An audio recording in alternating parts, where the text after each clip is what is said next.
कौन हो? दरवाजा खुली है, अंदर आ जा। मैम जी, मैं सीमा हूँ। मुझे काम की बहुत जरूरत है। मैं आपके पास काम मांगने के लिए आई हूँ। मैं घर का सारा काम कर लेती हूँ और थोड़ा मोड़ा बाहर का भी कर लेती हूँ। घर का सारा काम कर लेती हो और बाहर का भी? इससे पहले कहाँ काम करती थी तू? मैम जी, इससे पहले मैं मुनीम के यहाँ काम करती थी। वो क्या है कि मुनीम जी अपने परिवार के साथ विदेश जा रहे हैं, तो इसलिए मैं आपके पास काम मांग रही हूँ। लक्ष्मी थोड़ी देर सोचकर घर के काम के लिए सीमा को रख लेती है। अच्छा ठीक है, मैं तुम्हें काम पर रख लेती हूँ। सीमा एक गरीब और अनाथ लड़की थी, लेकिन सीमा एक बहुत मेहनती लड़की थी। सीमा का एक सपना था कि वह एक न एक दिन करोड़पति बने। इस आस में सीमा कोई भी काम इतनी मेहनत से करती थी कि सामने वाला देखकर दंग रह जाता था। ठीक लक्ष्मी के यहाँ भी हुआ। सीमा रोज पूरी मेहनत से काम करने लगी। इसे देखकर लक्ष्मी भी कहती है, सीमा, तुम थोड़ी देर आराम क्यों नहीं कर लेती? तुम्हारी इतनी मेहनत देखकर मुझे हैरानी होती है। सीमा, मैं तुम्हें एक बात पूरे यकीन के साथ कह सकती हूँ, जितना तुम मेहनत इस घर में कर रही हो, इतना मेहनत शायद तुम किसी कारोबार में करोगी ना, तो एक ना एक दिन तुम बड़े आदमी बन जाओगी। लक्ष्मी की ऐसी बात सुनकर सीमा एकदम खुश हो जाती है और कहती है, हाँ मैम जी, मैं भी एक करोड़पति ही बनूंगी। अब नौकरानी भी करोड़पति बनने लगी तो हम जैसी कहाँ जाएंगी? सीमा के बातों का रिया मजाक उड़ाने लगती है। रिया लक्ष्मी मालकिन की ही बेटी थी। माँ देखो तो इसे इसे करोड़पति बनने हैं, ये नौकरानी का काम करके। मैम जी, आज मेरा मजाक उड़ा लो आप, लेकिन देख लेना, मैं एक न एक दिन आपको बड़ा आदमी बनकर दिखाऊंगी। हाँ। सीमा के जवाब से रिया को चिढ़ हो जाती है। पहले जाकर तू अपनी शक्ल आईने में देख, फिर करोड़पति बनना। करोड़पति बनोगी है? अरे रे, बस करो तुम दोनों। रिया, ये क्या कर रही हो तुम? हाँ, किसी के सपनों को मजाक नहीं उड़ानी चाहिए। फिर चाहे अमीर हो या गरीब सपना नहीं देख सकते। हाँ बताओ।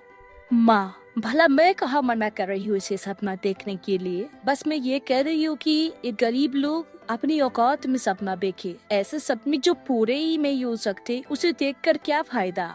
सीमा, तुम इसे छोड़ो, तुम ऐसा करो, तुम गोविंद दुकान जाओ, वहाँ पे तुम्हें कुछ साड़ियाँ देंगे, दोनों से ले आना। मैं पहले से बात कर रख ली हूँ, ठीक है? सीमा जैसे दुकान से कपड़े साड़ी लेकर वापस लौट रही होती है, तभी दुकान वाला उसे वापस बुलाकर कहता है, हेलो मैडम, मैं आपको एक स्कीम बताता हूँ। हमारी दुकान की तरफ से एक लॉटरी निकाली गई है। यदि आपकी लॉटरी लग जाती है तो आपको 1 करोड़ रुपए का इनाम दिया जाएगा। कंडीशन ये है कि आज आपको हमारे यहाँ से एक साड़ी खरीदनी होगी। आप कोई भी सस्ती या महंगी साड़ी खरीद सकती हो। उस पे आपको एक कूपन दिया जाएगा। उस कूपन का कोड लॉटरी लगे हुए नंबर से मैच कर जाता है तो आपको 1 करोड़ रुपए का इनाम मिलेगा। लॉटरी का नाम सुनते ही सीमा लॉटरी खरीदने लगती है। भाई साहब, मुझे आप कोई एक सस्ती सी साड़ी दे दीजिए और कूपन में। सीमा सस्ती साड़ी और कूपन लेकर घर चली जाती है। सीमा घर पहुंचते ही एक सोफे पर बैठ जाती है, जिसे देखकर लिया गुस्से में कहती है, हुआ मेम साहब, आप तो बड़ी जल्दी आ गई। और ये क्या, तुम बैठी हो अब तक, मेरे लिए खाना कौन बनाएगा? हाँ, लगता है तुम ज्यादा ही लापरवाही दिखा रही हो, करोड़पति जो बन गई हो। वैसे मुझे करोड़ों का सूप केस नहीं दिख रहा, कहाँ छिपा रखी हो तुम? दिखाओ मुझे, ज्यादा दिखाओ। रिया के मजाक से सीमा को बुरा लगता है, लेकिन सीमा कुछ नहीं करती। सीमा विनम्र आवाज में कहती है, कोई बात नहीं भैया मैम, मैं अभी आपके लिए खाना बना देती हूँ। वो क्या है कि मैं थक गई थी, पैदल आई हूँ ना इसलिए। ये थक गई हो तो क्या हुआ, काम कर रही हो, पैसे ले रही हो, तुम पैसे करोड़पति यूं ही नहीं बन जाते लोग, मेहनत करनी होती है। कुछ देर बाद सीमा रिया और रश्मि को खाना लगाती है। रिया खाते ही सीमा से कहती है, ये क्या है, ये कोई खाना है? अरे सब्जी में नमक नहीं है, कोई स्वाद नहीं है, ये तुम कैसे सब्जी बना रही हो? हाँ, तुम करोड़पति बनने के चक्कर में पागल हो गई हो क्या? हाँ, जो हमारे सब्जी का बेड बजा रही हो। अरे स्वादिष्ट खाना बनाओ, तुम्हारा ध्यान का। रिया, ये तुम्हें क्या हो गया?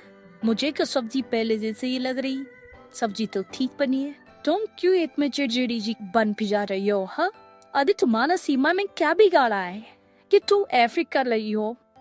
माँ, मैं कुछ नहीं जानती, हाथ से या तो ये रहेगी इस घर में या तो मैं रहूंगी। रही बात नौकरानी की, तो मैं दूसरी रूम लूंगी। हाँ, आप अभी के अभी इसे बाहर निकालो। इतना कहते ही सामने दरवाजे पर एक आदमी खड़ा होता है और कहता है, रुक जाओ, आप इसे क्या निकालोगी? मैं आपको बता देना चाहता हूँ, जिससे आप बात कर रही हो वो आप कोई आम लड़की नहीं है, ये एक करोड़पति है। क्या बोल रहे हो? पागल तुम्हें हो गए हो? एक घर की नौकरानी है, तुम इसे करोड़पति बता रहे हो? कैसे बनी ये करोड़पति? सीमा मैम, मैं आपको बता दूं कि आप जो लॉटरी खरीदी थी वो लॉटरी आपकी लग गई है। मैं वही पैसा देने के लिए आया हूँ, ये लीजिए, इसमें पूरे 1 करोड़ रुपए है। सीमा के हाथों में 1 करोड़ का सूटकेस देख रिया को अपने किए का पछतावा होता है और वह जज से माफी मांगने लगती है। सीमा, तुम मुझे माफ कर दो, मुझे ना जाने क्या हो गया था। मैं करोड़पति नाम सुनकर ही मैं तुमसे चिढ़ने लगी थी। सीमा रिया को माफ कर देती है, फिर एक मेरों की जिंदगी जीने लगती है।